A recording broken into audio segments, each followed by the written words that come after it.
Hello friends, আপনারা দেখছেন MT rooftop garden. আমি মহিদোস তালুকদার আছি আপনাদের সাথে। আজকে আমি যেই ফুল গাছটি দেখাচ্ছি আপনাদের, ফুল ফুটেছে দেখতে পাচ্ছেন, এই যে খুব সুন্দর। এটি হলো ক্যামেলিয়া।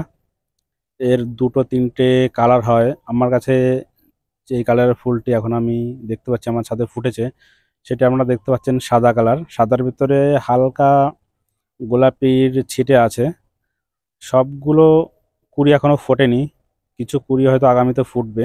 এই যে দেখতে পাচ্ছেন আপনারা, এই গাছটি খুবই কিন্তু স্লো, এর গ্রোথ খুবই ধীরে ধীরে গাছটি কিন্তু বৃদ্ধি পায়। এবং এই ফুলটি কিন্তু ফুটতেও অনেকটা সময় নেয়, কুড়ি থেকে ফুল হতে অনেকটা সময় নেয়। কিন্তু যখন ফোটে তখন দেখতে খুবই সুন্দর লাগে, অসাধারণ। আপনারা দেখতে পাচ্ছেন এই যে ক্যামেলিয়া ফুলের পাপড়িগুলো, এবং ফুলটি কিন্তু আকারে খুবই বড়, দেখতে খুবই সুন্দর। এই গাছটি কিন্তু খুব বেশি বিশেষ একটি পরিচর্যার প্রয়োজন হয় না, যেহেতু একটি সোলো গ্রোথের ভ্যারাইটির গাছ। সামান্য একটু যত্ন করলেই, টেক কেয়ার করলেই কিন্তু আপনারা গাছটিকে হেলদি রাখতে পারবেন, এবং শীতের সময় এর থেকে খুব সুন্দর ফুল দেখতে পাবেন। আপনারা চাইলে ক্যামেলিয়া গাছটি আপনাদের ছাদ বাগানে লাগাতে পারেন। খুব বেশি পরিচর্যার প্রয়োজন হয় না, ডিএপি অথবা ভার্মি কম্পোস্ট দিয়েই কিন্তু গাছটিকে হেলদি রাখা যায়।